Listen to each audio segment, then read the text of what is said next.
ரஜினிகாந்த் குறித்து நீ ஏன் பேசுற? இதெல்லாம் சொல்றான். ரஜினிகாந்த் வந்து திமுக வந்து பயன்படுத்துகிறது, திமுக வெர்சஸ் தாவேக்கான்னு இருந்ததை தாவேகா ரஜினின்னு மாத்துறாங்கன்னு யார் மாத்துறது? விதை போட்டது நீ. போற போகல எதை வேணா பேசிட்டு போ, அமைதியா கடந்து போகணுமா? இன்னைக்கு என்ன சொல்லியிருக்கிறாரு?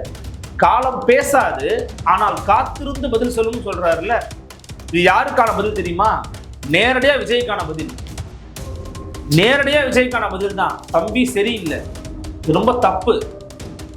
உங்கள் கட்சியினுடைய ஒரு முக்கியமான ஒரு பொறுப்பாளர் இப்படி பேசியிருக்கிறாங்கன்னா விஜய் பகிரங்கமா மன்னிப்பு கேட்கணும் சார். இன்னைக்கு தவறுதலா பேசிட்டாரு, உணர்ச்சி வயப்பட்டு பேசிட்டாரு, அப்பதான் தெரிவிச்சுக்கிறேன். அது எங்கள் கட்சியின் கருத்து அல்ல, தனிப்பட்ட கருத்து. பேசு, இல்ல ஆதாச்சு நான் சொல்ல சொல்லுங்க. இதுதான் அந்த கட்சிக்கு ஒரு ஆபத்தான ஒரு சிச்சுவேஷனுங்க நான் சொல்றேன். ஏன் நான் ஆபத்துன்னு சொல்றேன்னா, நீங்க ரஜினி ரசிகர்கள் வந்து எவ்வளவு இருக்கிறாங்கன்னு நமக்கு தெரியாது. ஆனா அந்த ரசிகர்களுடைய ஓட்டும் தானே நம்பி தானே நீங்க இருக்கிறீங்க. நீங்க இந்தியாக்கள் தானே, தமிழர்கள் தானே போட்டி போடுறீங்க. அவங்களும் வாக்காளர்கள் தானே. அவங்க வாக்க நீங்க வாங்கணும்னு யோசிப்பீங்களா இல்ல வாங்க வேணும்னு யோசிப்பீங்களா? வாங்கணும்னு யோசிப்பீங்க. அப்புறம் அவ கட்சிக்காரராது கிடையாதுல்ல.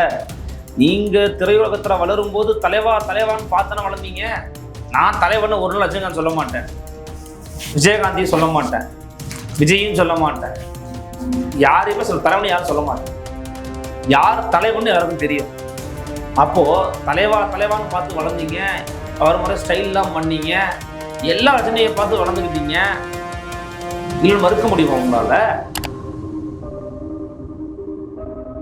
நீங்க தனித்து விடப்பட்டிருக்கிறீர்கள் விஜய். நீங்கள் தனித்து போட்டியிடவில்லை, தனித்து விடப்பட்டிருக்கிறார் விஜய். உண்மைதான், அது மாற்றுக்கிறதுக்கு இடம் கிடையாதுங்க. உண்மைதாங்க.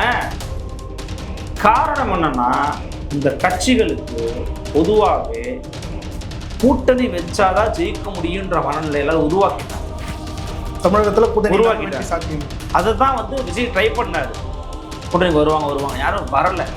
ஆனா யதார்த்தம் தெரிஞ்ச சீமானு, என் கட்சி நான் தனிச்சு போட்டு நான் வெற்றி பெறேன், நான் கூட்டணிக்கு போக விரும்பல. யதார்த்தங்கிறது அதுவும் யதார்த்தம் தான். என் நிலைப்பாட்டை நான் உறுதியா நிற்கிறேன்னு என்பது சமூகத்துக்கு தேவையான ஒரு விஷயம் தானே. நாம் தமிழர் கட்சி 234 தனிச்சு வேட்பாளர்களை போட்டு களத்தடங்கி வேலை பார்த்துக்கிட்டு இருக்கான். மக்கள் ஓட்டு கேட்டுக்கிட்டு இருக்கான். இன்னும் யாரு வேட்பாளர்னே தெரியாது. தாவேக்கால யார் வேட்பாளர், யார் நிக்க போறா, யார் செலவு பண்ண போறா, யார் கூட வருவா, யார் வரமாட்டா, என்ன ஏது ஒன்றும் தெரியாது. 30 நாள் எலெக்ஷன். ஒரு தலைமை பண்பு என்பது வெற்றியை கொடுப்பது, வெற்றியை கொடுத்த பிறகு தான் அந்த வெற்றியை கொடுத்த வந்து நிற்பது அல்ல. என் வேலைய கடமையை செஞ்ச வெற்றியை கொண்டாடுங்க, அவ்வளவுதான். அதுதான் சார் ஒரு லீடர்ஷிப்கான குவாலிட்டி. அந்த லீடர்ஷிப்கான குவாலிட்டி மரியாதைக்குரிய விஜய் அவரிடம் இந்த விவகாரத்தில் இல்லை என்பது மீண்டும் நிரூபணமாகி இருக்கிறத நம்ம பார்க்கணும். அப்போ தாவேக்காவினர் வந்து பாத்தீங்கன்னா,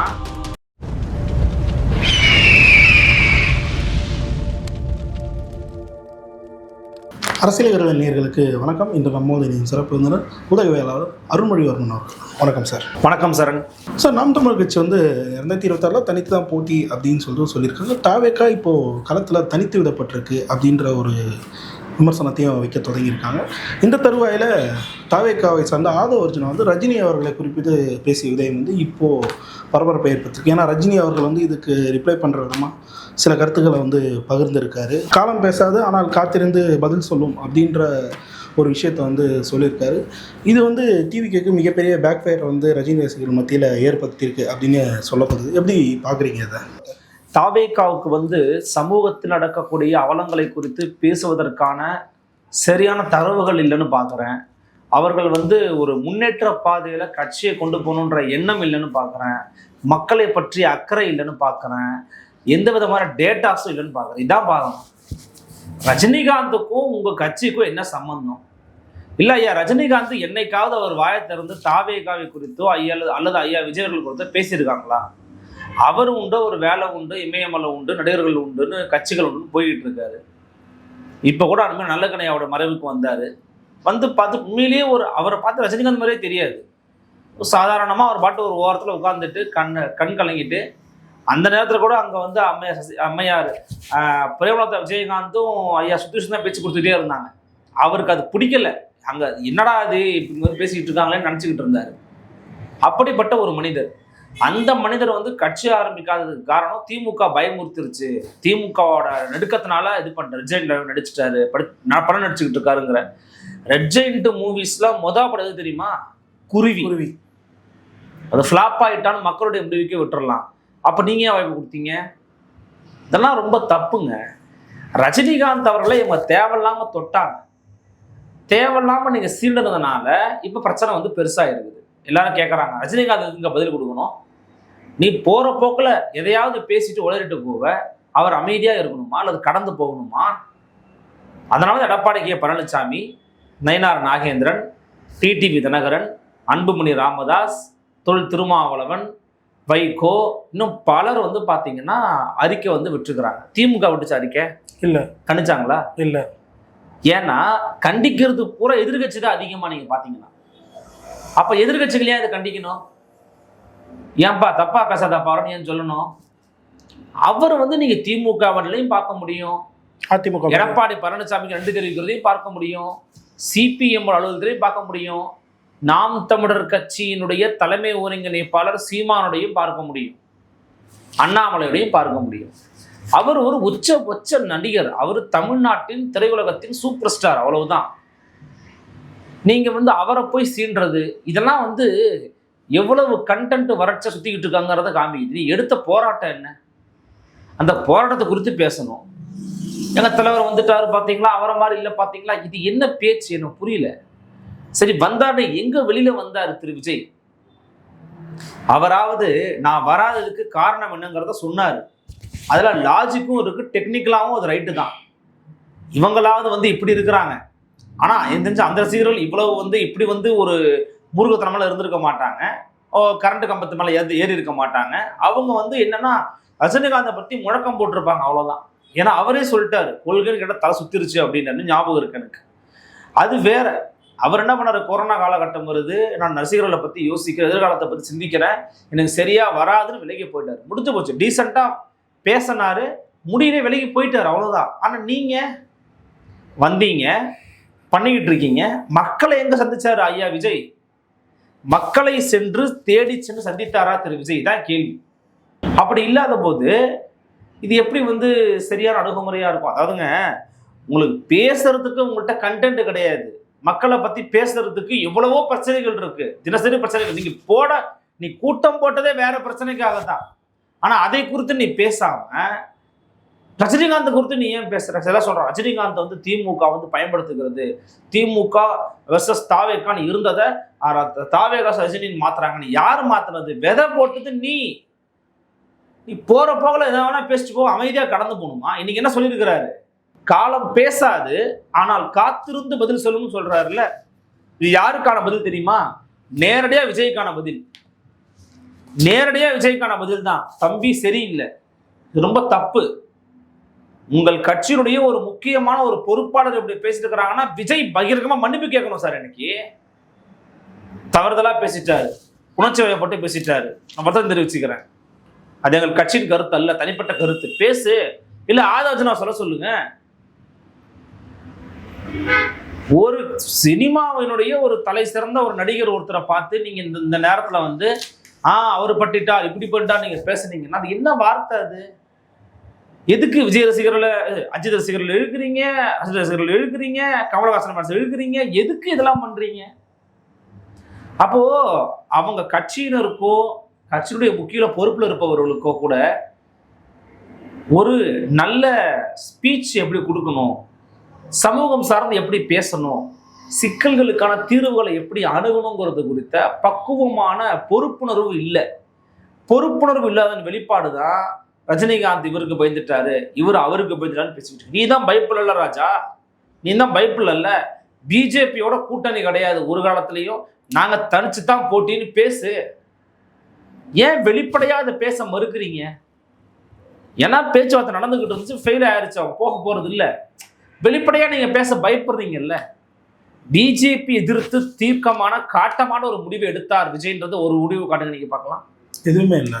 அப்புறம் அவராச்சு எனக்கு காவி சாயம் பூசாதீங்க, வல்லூர் காவி சாயம் பூசாதீங்க ஒரு பேசலாம். அப்படி அவருக்கு கிடைச்ச வாய்ப்புகள் ரொம்ப குறைவு தான் வச்சுக்கோங்களேன். நீங்க ஏன் அப்படி பேசுறீங்க? அப்போ ஆதவ அர்ஜுனாவோட பேச்சுங்கிறது மிகவும் கண்டிக்கத்தக்கது தான். அவரை வருத்தம் தெரிவிச்சா அவருக்கு நல்லது. குறிப்பாக சார் இந்த மாதிரி ரஜினிகாந்த் வந்து பதில் சொல்லியிருக்காரு இந்த விஷயத்துக்கு. இது வந்து சோஷியல் மீடியாவை பார்க்கும்போது ரொம்பவே இம்மெச்சூராக விஜய் ஃபேன்ஸ் வந்து இதை அணுகுறாங்களா அப்படின்னு கேள்வி இருக்கு. ஏன்னா திருப்பி ரஜினிகாந்த் மேலே அக்ரெசிவாக தான் ஃபோர்ஸாக அவங்க அணுகுறாங்களே தவிர்த்து அந்த பிரச்சனையை வந்து சால்வ் அவுட் பண்ண பார்க்க மாட்டாங்க. இந்த விஷயத்தை எப்படி பார்க்குறீங்க? விஜயினுடைய கட்சியினுடைய தொண்டர்களுடைய மனநிலைங்கிறது முழுக்க முழுக்க இப்படிதான் பெரும்பாலும் இருக்கு. சில பேர் அதை கடந்து போறாங்க, பெரும்பாலும் இப்படிதான் இருக்கு. இதுதான் அந்த கட்சிக்கு ஒரு ஆபத்தான ஒரு சிச்சுவேஷனுங்க நான் சொல்றேன். ஏன்னா ஆபத்துன்னு சொல்றேன்னா, நீங்க ரஜினி ரசிகர்கள் வந்து எவ்வளவு இருக்கிறாங்கன்னு நமக்கு தெரியாது. ஆனா அந்த ரசிகர்களுடைய ஓட்டும் தானே நம்பி தானே நீங்க இருக்கிறீங்க. நீங்க இந்தியாக்கள் தானே, தமிழர்கள் தானே போட்டி போடுறீங்க, அவங்களும் வாக்காளர்கள் தானே. அவங்க வாக்க நீங்க வாங்கணும்னு யோசிப்பீங்களா இல்ல வாங்க வேணாம்னு யோசிப்பீங்களா? வாங்கணும்னு யோசிப்பீங்க. அப்புறம் அவ கட்சிக்காரராது கிடையாதுல்ல. நீங்க திரையுலகத்துல வளரும் போது தலைவான்னு பார்த்தானே வளர்ந்தீங்க. நான் தலைவன் ஒரு நாள் ரஜினிகாந்த் சொல்ல மாட்டேன், விஜயகாந்தையும் சொல்ல மாட்டேன், விஜயும் சொல்ல மாட்டேன், யாரையுமே தலைவன் யாரும் சொல்ல மாட்டேன். யார் தலைவன்னு யாருக்கும் தெரியும். அப்போ தலைவான்னு பார்த்து வளர்ந்தீங்க, அவர் முறை ஸ்டைல்லாம் பண்ணீங்க, எல்லா ரஜினியை பார்த்து வளர்ந்துக்கிட்டீங்க. இல்லை மறுக்க முடியுமா உங்களால? அப்ப அந்த விஜய் அவர்கள் இது போன்ற தன் தொண்டர்கள் பேசுறாங்கன்னா பொதுவா ஒரு அறிக்கையோ இந்த மாதிரி பேசக்கூடாது, வயதுல மூத்தவர், என்னுடைய முன்னத்தி ஏறு ஐயா ரஜினிகாந்த், நான் அவரை பார்த்த திரையுலகத்தினுடைய பிதாமகனா அவரை பார்த்து நான் வளர்ந்தேன் அப்படின்னு டவுன் டு எர்த்தா இருக்கணும் சார். ஒரு தலைவனுங்கிறவன் முதல்ல டவுன் டு எர்த்தா இருக்கணும். பணிவு தான் முதல்ல முக்கியம். தலைமை பண்புக்கு தெரியுமா? மகேந்திர சிங் தோனி எடுத்துக்கோங்க, கிரிக்கெட் விளையாட்டு போட்டி கம்பேர் பண்ண நினைக்க வேண்டாம். ஒரு தலைமை பண்பு என்பது வெற்றியை கொடுப்பது, வெற்றியை கொடுத்த பிறகு தான் அந்த வெற்றியை கொடுத்த வந்து நிற்பது அல்ல. என் வேலையை கடமையை செஞ்ச வெற்றியை கொண்டாடுங்க, அவ்வளவுதான். அதுதான் சார் ஒரு லீடர்ஷிப்புக்கான குவாலிட்டி. அந்த லீடர்ஷிப்புக்கான குவாலிட்டி மரியாதைக்குரிய விஜய் அவரிடம் இந்த விவகாரத்தில் இல்லை என்பது மீண்டும் நிரூபணமாக இருக்கிறத நம்ம பார்க்கிறோம். ரஜினி பயந்தாரா, பயப்பிள்ளையா, வந்தாரா, போனாரா, உனக்கு என்னப்பா? உனக்கு என்ன? திருப்பரங்குன்றத்துல நீங்க வாழை திறக்கலையே, யாருக்கு பயந்தீங்க? விஜய் பாஜகவுக்கு பயந்தீங்களா? பாஜகவுக்கு பயந்தீங்களா? தமிழ்நாட்டு விந்துநிலை அறிக்கை வெளியிருந்த சில நொடிகளிலேயே, சில மணி நேரங்களே விமர்சிக்க தெரிந்த தாவேகா தோழர்களுக்கு இந்திய ஒன்றிய அரசினுடைய பட்ஜெட்டை குறித்து விவரிக்க வாயில்லையே. உங்கள் வாயில் இதை வைத்து தைத்தது பாஜகன்னு கேட்கலாமா? அப்போ தாவேகாவினர் வந்து பாத்தீங்கன்னா எந்த எல்லையை நோக்கி பயணிக்கணுமோ, எதை நோக்கி செலுத்தணுமோ தங்கள் வாகனத்தை அதை நோக்கி செலுத்தல. வாகனம் ரொம்ப திசை மாதிரி போய்கிட்டு இருக்கு. அப்போ அதில் நீங்க சொன்ன மாதிரி தப்பா கமெண்ட்ஸ் பாஸ் பண்றது, பதிவுகள் போடுறதெல்லாம் வந்து உண்மையிலேயே அக்கட்சிக்கு மிகப்பெரிய பின்னடைவை அரசியல் ரீதியாக, சமூகவியல் ரீதியாக உருவாக்க போகிறதுங்கிறதுல மாற்றுக்கிறதே இடம் கிடையாது. குறிப்பா ஆதவ அர்ஜுனா அப்படி பேசினோன்னு ரஜினி ரசிகர் டிரெக்ட் பண்ணதை வந்து பார்க்க முடியுது. மதுரையில ஊரை சுத்தி விஜய்க்கு எதிராக தான் வாக்களிப்போம் அப்படின்ற மாதிரி போஸ்டர்லாம் ஓட்டினதெல்லாம் பார்க்க முடியுது. ஸோ அவங்களும் இந்த விஷயத்த விடுற மாதிரி இல்லையோ? விடமாட்டாங்க. ரஜினி ஃபேன்ஸ் வந்து கொஞ்சம் வயசும் கொஞ்சம் கூட, கொஞ்சம் மெச்சூர்டாகவும் திங்க் பண்ணுவாங்க. ஏன்னா ஒரு அனுபவப்பட்டுட்டாங்கல்ல பாலிடிக்ஸ்னா என்னன்னு. இன்னொன்று ரசிகர்கள் எல்லா கட்சியிலும் இருக்காங்க, எல்லா கட்சியிலும் இருக்கிறாங்க. ஏன் விஜய் கட்சி கூட இருக்கலாம், சொல்ல முடியாது. அப்போ அவங்களாம் வந்து பார்த்தீங்கன்னா ஏதோ ஒரு வகையில் வந்து ஒரு பிணக்கு உருவாச்சு அப்படின்னா எந்த ஓட்டு உங்களுக்கு பண்ணணும், உங்களுக்கு வந்து நெகட்டிவ் தானேங்க, நெகட்டிவ் தானேங்க, எந்த பேக் ஃபயர் தான். அப்போ அது இப்போ ஒரு பேக் ஃபயர் தானே. இன்னொன்று தேவையில்லாத நெகட்டிவ் பேக் ஃபயர். இது உனக்கு பிரச்சனை நிறைய இருக்கு, சமூக சிக்கல் நிறைய இருக்கு, அதை குறித்து நீ பேசலாம். நீ அதை பேசாம இதை பேசுற. ஒரு என்ன சொல்றாங்க தெரியுமா? இன்னைக்கு சிபிஐக்கு போறாரு செந்தில் பாலாஜி, அதை தடுப்பதற்காகத்தாங்க. யார் சொன்னது? அப்படிலாம் இல்லையே. சிபிஐ விசாரணைக்கு செந்தில் பாலாஜி ஆஜராக போறாருன்னா முன்னாடியே தெரியுமே. ஆஜராகட்டும், போகட்டும், வரட்டும். யாருப்பா வேணான்னு சொன்னா? செந்தில் பாலாஜி தான் கரூர் விவகாரத்துல ஒட்டுமொத்தமா பண்ணாருன்றதுக்கான ஆதாரம் எங்க இருக்குது? ஆதாரம் இருந்தா சிபிஐ விசாரிக்கட்டும், சிபிஐ கொடுக்கட்டும், சொல்லுவோம், அப்ப பேசுவோம். செந்தில் பாலாஜி போகும்போதே பேசணும். போகும்போது பேசுறது என்னங்கயா இருக்கு? ஒன்றும் இல்லையே. மீடியா நரேட் பண்ணுறாங்க, செட் பண்ணுறாங்க. இதெல்லாம் இவங்கெல்லாம் ஒரு தனி உலகத்தில் வாழ்ந்துக்கிட்டு இருக்காங்க, கற்பனை உலகத்தில் வாழ்ந்துக்கிட்டு இருக்காங்க. கற்பனை உலகத்தில் வாழ்ந்துக்கிட்டு இருக்கிறப்ப நீங்கள் என்ன பேசுவீங்க? நீங்கள் பேசினா போடான்ற போயிட்டே இருப்பான். பேசி பலன் கிடையாது, அனுபவிக்கும் போது தெரியும். இதை தொடர்ந்து அரசு தேர்தல் எலெக்ஷன் வரலாம் சார். இப்போ சமீபத்தில் என்டிகே வந்து அவங்களோட கேண்டிடேட்ஸ்க்கான நேர்காணல்லாம் பண்ணியிருந்தது பார்க்கும்போது ஒரு செய்தி திருப்பி திருப்பி ரிப்பீட் ஆகுது. என்னன்னா 2 தொகுதியில் விஜய் அவர்கள் நிற்க வாய்ப்பு இருக்குது அப்படின்ற மாதிரி ஒரு செய்தி வெளியாகுது. இன்னொரு செய்தியும் சொல்கிறேன், விஜய் நிற்கவே மாட்டேன்னு ஒரு வாய்ப்பு இருக்குது. அதுவும் ஒரு பக்கம் வெளியாகிட்டு இருக்கு. இப்போ திமுக அதிமுக விட்டுருவோம் சார். இப்போ மூன்றாவது இடம் யாருக்கு அப்படின்ற போட்டி தான் நாம் தமிழருக்கும் டிவிக்கு இதயமான போட்டியாக வந்து பார்க்கப்படுது. நாம் தமிழர் ஆல்ரெடி களத்தில் போய் வேலை செய்யவே ஆரம்பிச்சிட்டாங்க. விஜய் அவர்கள் இப்போதான் தேர்தல் பணியவே தொடங்கியிருக்காங்க. எப்படி பார்க்குறீங்க இந்த போட்டியை?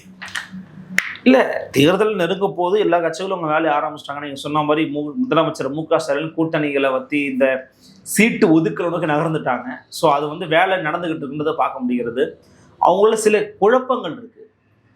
திமுக கூட்டணி கூட தான் குழப்பங்கள் அதிகமாக இருக்குது. என்ன கேட்டிங்கன்னா, எப்படி காங்கிரஸுக்கு தேமுதிகவுக்கெல்லாம் நீங்கள் சீட்டு கொடுப்பீங்க, ராஜ்யசபா கொடுப்பீங்க, ஏன் கூடவே நிற்கிற சிபிஎம்முக்கோ விடுதலை சிறுத்தைகள் கட்சிக்கோ சிபிஐக்கோ கொடுக்க மாட்டீங்களா? கொடுக்க மாட்டீங்களான்னு கேட்குறாங்க. உடனே செல்வபிறந்தக சொல்கிறாரு, தயவு செய்து எங்கள் வழியை புரிந்து கொள்ளுங்கள். ஏன் எங்களை இழுக்கிறீங்க? எங்களை ஏன் தலைவா இழுக்கிறீங்க? எங்களை விட்டுரு தலைவா, நீ வாங்கிக்க தலைவா. ஏன் நாங்கள் ஏதோ பல்லுகிறோம் பகடா சாப்பிட்றான்னு சாப்பிட்டு போகிறோங்க, விடுங்களான்னு கெஞ்சுறாங்க. அப்போ அவங்களுக்குள்ள ஒரு பிணக்கு இருக்குது. இன்னொன்று, சிபிஎம்மோ சிபிஐயோ விசிகாவோ கேட்பது நியாயமான கேள்வி. அது குறிப்பாக விசிகாவோ சிபிஎம் கேட்டால் அது பெரிய நியாயமான கேள்வி. தொடர்ச்சியாக அவங்கள ஒரு லாயல் அலையன்ஸாக இருக்கிறாங்க, கருத்தியல் வலிமையை சேர்க்குறாங்க, கிரவுண்ட் லெவலில் ஒர்க் பண்ணுறாங்க. எதிர்கட்சியினுடைய விமர்சனங்களுக்கு முன்னத்தி ஒரு சிப்பாய்களாக நின்று அதை எதிர்த்து களமாடுறாங்க திமுக காரரை விட. அப்படிங்க அவங்களுக்கு தானே நீங்கள் வந்து பண்ணி கொடுக்கணும். அந்த பிரச்சனை அவங்கள்ட்ட இருக்குது. ஒரு பக்கம் அதிமுகவில் வந்து பார்த்தீங்கன்னா 185 தொகுதிகளுக்கு மேலே பரப்புரை போய் முடிச்சார் எடப்பாடி பழனிசாமி. அண்மையில சாணக்கியாவுடைய விழா மேடையில் பேசுகிற போது சொல்கிறாங்க, நாங்கள் விஜயுடைய கூட்டணிக்கு காத்திருக்கிறீங்கன்னா நிறைய பேர் அந்த கேள்வியை பாண்டே அவர்கள் ரங்கராஜ் பாண்டே கேட்குறாரு. அது மாதிரி இல்லைங்க, நாங்கள் கூட்டணி எண்ணிக்கை முக்கியம் இல்லை, எண்ணம் தான் முக்கியங்கிறாரு. பாருங்க, நல்ல வார்த்தை. Quantity is not important, quality is important.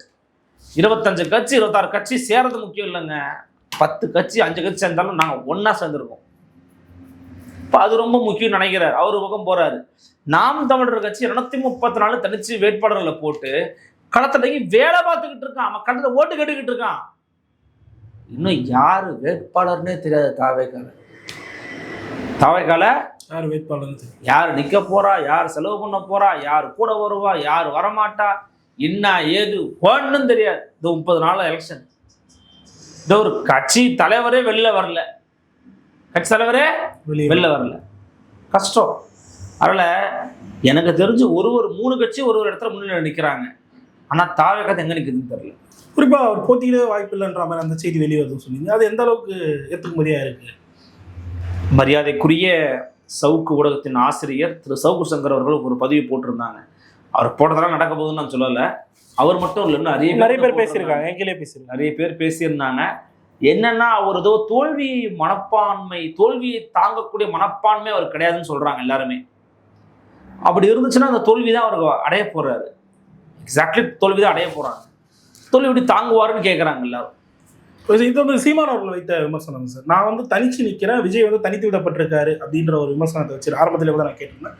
அந்த விமர்சனத்தை எப்படி பார்க்குறீங்க? சரியான விமர்சனம், சரியான விமர்சனமாக நான் பார்க்குறேன். ஏன்னா, நாம் தமிழர் கட்சி எங்கேயாச்சும் கூட்டணிக்கு வாங்கன்னு கூப்பிட்டுச்சா? ஆரம்பத்தில் இல்லை, கூட்டணிக்கு வருவாங்க, நம்மளை நோக்கி வரலாம் இல்லையா, நாம சீட்டு கொடுக்கணும் இல்லையான்னு சீமான் எங்கேயா பேசினாரா? இல்லை. ஆனால் விஜய் பேசினாரா? பேசினாரு. அது மட்டும் இல்லை, எக்ஸ்ட்ரீமாக போய் ஒரு காலகட்டத்தில் ஒரு பேச்சு. அண்ணன் திருமாவளவன் அவர்களே, நீங்கள் இந்த நிகழ்ச்சிக்கு வராமல் இருக்கலாம், ஆனால் உங்கள் மனது முழுக்க இங்கேதான் இருக்கிறது. பால் போட்டு பார்த்தாரு, திரும்ப தூக்கி அடிச்சா. அப்படி பாலை அன்னைக்கே அடிச்சாரு, பவுண்டரி தாண்டி ஸ்டேடியத்துக்கு வெளியில போச்சு. போங்க, அந்த தூக்கி அடிச்சாரு. அதை வச்சாலும் தூக்கி அடிச்சாரு. முடிஞ்சு போச்சா? அடுத்த பால் யாருக்கு போட்டாங்க? ஃபர்ஸ்ட் பால் சீமானுக்கு போட்டாங்க. அவர் விக்ரவாண்டியில் முதல் பால் ஆடும்போது பின்னாடி தூக்கி சோயிட்டு அடிச்சிட்டாரு.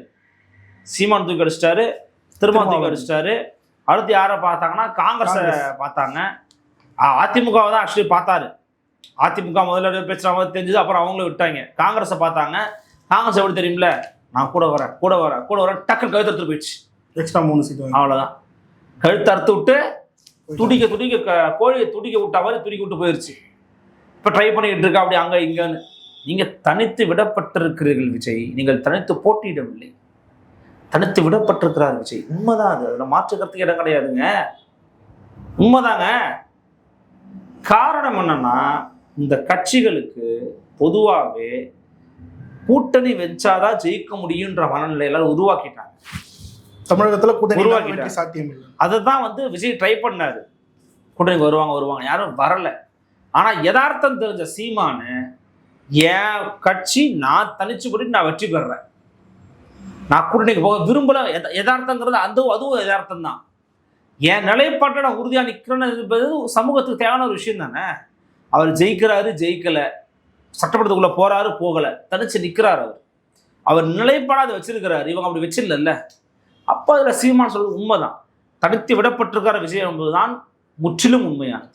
குறிப்பாக இப்போ அவங்க டிவிக்கோட கேடர்ஸ் மத்தியில் பார்க்கலாங்க. இப்போ நாம் தமிழர் கட்சி இல்லை திமுக அதிமுகலாம் 5 வருஷம் தோல்வியில் இருந்தாலும் திருப்பி வந்துருவாங்க. திமுகவில் 10 வருஷம் தோல்வியை தாண்டி வந்திருக்கு. நாம் தமிழ் இது வரைக்கும் வெற்றியே சந்திக்கலனாலும் தொடர்ந்து பயணிக்கக்கூடிய கேடர்ஸை வச்சிருக்காங்க. டிவிகேல அப்படி இருக்காங்களா? இந்த 2026 அவங்க வந்து தோல்வி விட்டுறாங்க, 2031 வரைக்கும் அவங்க தாக்கு பிடிப்பாங்களான்ற ஒரு கேள்வி இருக்கு. இது எப்படி பார்க்க? நீங்க என்ன இவ்வளோ எஸ்டிமேட் பண்றீங்க? 30 நாள் தாக்கு பிடிச்சிருவாங்க அவங்க. இந்த 30 நாள் ஏன் சார் 26 ஓட்டு போட்டுருவாங்களா? என்னப்பா பேசுற? கட்சி ஆரம்பிச்சாச்சு, கட்சி ஏங்க வெளியில வந்து பேசலன்னு கேட்டா தடை போடுறாங்கன்றீங்க. யாருங்க போட்டான்னா ஊன்றீங்க. 4000 பேர் வர சொன்னாங்கன்றீங்க. இதெல்லாம் என்ன கணக்கு? யார் நம்புவா இதெல்லாம்? இப்போ பரந்தூர்ல வந்து விமான நிலையம் அமைக்க கூட முதல்ல இது பண்ணி ஆரம்பிச்சிங்க. பரந்தூர் உனக்கு நான் நடப்பேன்னு சொல்லி ஏன் நடக்கல? மக்களை கூட சந்திக்காம திரும்பி வந்தார். மக்களையும் சந்திக்க மாட்டீங்க, கூட்டமும் போட மாட்டீங்க, கேட்டா சாக்கு சொல்லுவீங்க. மக்களோட போட்டுருவாங்களா? ஆதனோட ஒரு பேட்டி எடுத்திருந்தாங்க ஒரு தம்பியை. அந்த தம்பி பேர் கேட்குறாங்க தாவேகால. அந்த தம்பி பேர் சொல்லும்போது சுரான்னு சொல்கிறான். அந்த பையன் சுரான்னு பேர் வச்சிருக்கான். தம்பி ஒன்னே வந்து அவன் கேட்குறான், நிரல் கேட்குறாரு, சுறாவா தம்பி உங்கள் பேர்? ஆமாண்ணா என் பேர் சுறா. ஏன் தம்பி சுறா? ஆனால் சுறா படம் வந்தப்போ தான் வந்து நான் பிறந்தேன், அதனால் சுறான்னு பேர் வச்சுட்டாங்க. எங்கள் அம்மா சுறா படம் பார்த்து வந்தாங்க. ஆமாம், இந்நேரம் சுறா படம் பார்த்துட்டு வந்தாங்க அவங்க. இப்போது சுறான்னு பேர் வச்சுட்டாங்க. சரி, எப்போ வெளியாச்சுன்னு பார்த்தோம்னா அந்த ஆண்டையும் இந்த ஆண்டையும் ஒப்பிட்டீங்கன்னா தம்பி வயசு உங்களுக்கு தெரிஞ்சது 16 தம்பிக்கு 16 வயசு தான் ஆகுது. தாவேக்கா துண்டை போட்டுருக்கா, அப்படி ஐடி கார்டு வச்சிருக்கா, அப்படி ஓட்டு இல்லைப்பா, ஓட்டு இல்லை. இதே மாதிரி எத்தனை பேர் இருப்பாங்க அந்த கூட்டத்தில்? இது ஒரு sample, tip of the iceberg. ஒரு பாப்பா அப்படிதான் தூய்மை பணியாளர்கள் இழிவாக பேசுறது, சீமான் இழிவாக பேசுறது, ஸ்டாலின் அவர்கள் இழிவாக பேசுறது. இப்போ மன்னிப்பு கேட்டுருச்சு, மன்னிச்சிடுங்க தெரியாமல் பேசிட்டேன். அந்த பிள்ளைக்கு ஓட்டு இருக்குமா? இருக்க வாய்ப்பு இல்லை. இப்போ சிக்கல் என்னன்னா, இவங்க வந்து எதை நம்பி இருக்கிறாங்களோ அதுவே உங்களுக்கு கன்வெர்ட் ஆகாது சார். எல்லாரும் வந்து பெருசாக பேசிட்டு இருக்கீங்க. ரவீந்திரன் சாம்சன் வந்து நடக்க போது நீங்கள் எல்லாம் பார்த்துக்கிட்டே இருங்க. எந்த விஷயம் சொல்கிறீங்க சார்? அவர் தான் கொஞ்சம் கரெக்டாக கணிச்சாரு சார். அவர் கணிச்சதெல்லாம் பெரும்பாலும் சரியாக வந்தது, தப்பாக வந்திருக்கு. ஆனால் பெரும்பாலும் சரியாக வந்திருக்கு. அவருடைய கணிப்பு தான் நடக்கும் நான் நினைக்கிறேன். இவர் பிரச்சனை சொல்லல, அவர் சொல்ல தான் நடக்கும். பெருசாலாம் பெர்ஃபார்மன்ஸ் பண்ணுறக்கூடிய அளவுக்கு விஜய் களப்பணி செய்யலை. இறுதியாக ஒரே ஒரு கேள்வி தான். இன்னைக்கு தாவேக்கா முக்கிய தலைவர் புசி ஆனந்த், அப்புறம் விஜய் அவர்கள், அப்புறம் ஆதவ அர்ஜுனா வந்து எங்கே நிற்க போகிறாங்க அப்படின்ற மாதிரி ஒரு லிஸ்ட் வெளியே வந்தது. குறிப்பாக சென்னையை குறி வைக்கிறாங்க தாவேக்கா அப்படின்ற ஒரு பேச்சுக்கள் எப்படி பார்க்குறீங்க? சென்னையில் பெரம்பூர் விஜய், டி நகர் வெள்ளிவாக்கம் ஆதவ அர்ஜுனா, டி நகர் புசி ஆனந்த், அதன் பிறகு மயிலாப்பூர் வெங்கட்ராமன், இவங்களாம் தான் இருக்காங்கன்னு சொல்கிறாங்க. ஆனால் இதே உறுதிப்படுத்தப்படலை. இன்னொன்று, விஜய் நிற்பாரான்றது பெரிய சந்தேகத்துக்குரியது. விஜயோட தோல்வியை வந்து சகித்து கொள்ளக்கூடிய ஆற்றல் வலிமை படைத்தலான்னு கேட்டால் இல்லை. அப்போது விஜயே வந்து தோல்வியை தாங்கணும் மனப்பான்மை கொண்டு வரணும்னா அவர் நிற்பாராங்கிறது தெரியலங்கிறாங்க. நிற்கிறோன்னா காலத்தில் வந்து வேலை பார்த்துருக்கணும். வேலை பார்க்குறாங்களா? வேலையும் பார்க்கல. அண்மை காலம் நடக்கிற டிபேட்டுக்கே அவங்களை யாரும் போகக்கூடாதுன்னு சொல்லியிருக்கிறாங்க. அதாவது எலெக்ஷன் நெருக்கத்தில் 2 வேலையும் ஒன்றா பார்ப்பாங்க. களத்துக்கும் போகணும், டிபேட்டுக்கும் போகணும். இவங்க அப்படி இல்லை. ஏன்னா யாரும் இல்லை, ஆட்களே கிடையாது. லயலாமணி வந்து டிவியில் பேசுவாரா, களத்தில் பேசுவாரா? ராஜமோகன் டிவியில் பேசுவாரா, களத்தில் பேசுவாங்களா? வேறு வழி கிடையாது அவங்களுக்கு. அப்போ இந்த சிக்கல் வந்து தாவேக்காவுக்கு இருக்குது. பெரிய நெருக்கடி தான் தாவேக்கா இருக்கிறது. அதான் நீங்க சொன்ன அந்த மேட்டர் தான் சார். இப்போ தேர்தல் நெருங்குற நேரத்துல மக்களை ஈஸியா ரீச் பண்ணக்கூடியது ஊடகங்கள் தான். இந்த ஊடகங்கள்ல இந்த எல்லா டிபேட் எல்லா ஷோஸ்லயும் ஸ்கோர் பண்றதே வந்து பாத்தீங்கன்னா என்டிகே தான். நாம் தமிழர் தான் ஸ்கோர் பண்ணது. அப்புறம் அதிமுகவில் கூட ஸ்கோர் பண்ணது ஆனால் கனகசுந்தரம் தான் வச்சுக்கோங்களேன். ஏன்னா அவர் முன்னாள் நாம் தமிழர் கட்சி. ஆனால் இன்னைக்கு அவர் அதிமுகவுக்கு ஸ்கோர் பண்ணிட்டு இருக்காரு. அவர் தான் அவருடைய ஸ்பீச்சை வெளியில் தெரியுது. இன்னொன்று வந்து பார்த்தீங்கன்னா நாம் தமிழர் கட்சி தான் அதிகமாக தெரியுது. திரும்புறனாலும் அழைச்சிருக்காங்க. ஒரு தடவை சீமான் சொன்னார், நீ சீமான் பேசினா சீமான் தம்பிங்க பேசி பார்த்தது இல்லையான்னு. அதுக்கு சீமானே பரவாயில்லான்ற உண்மைதான். சீமானே பரவாயில்ல, தம்பி தம்பிங்கெல்லாம் பிரித்து பொழந்து எடுக்கிறாங்க. ஆனால் சமாளிக்க முடியாது சார் தாவேக்கா, அவங்கள கஷ்டம். அதனால் போகிற போக்கை பார்த்தா நீங்கள் சொல்கிற மாதிரி தான் 3 முனை போட்டியாக மாறினா மாறும். தாவேக்கா நிற்கலன்னு கூட சொல்லிட்டு போனால் சொல்ல ஆச்சரியப்படுறதுக்கு இல்லை. சார் பல்லுகளின் தெளிவாக வந்துச்சு. நேரத்துக்கு நன்றி சார்.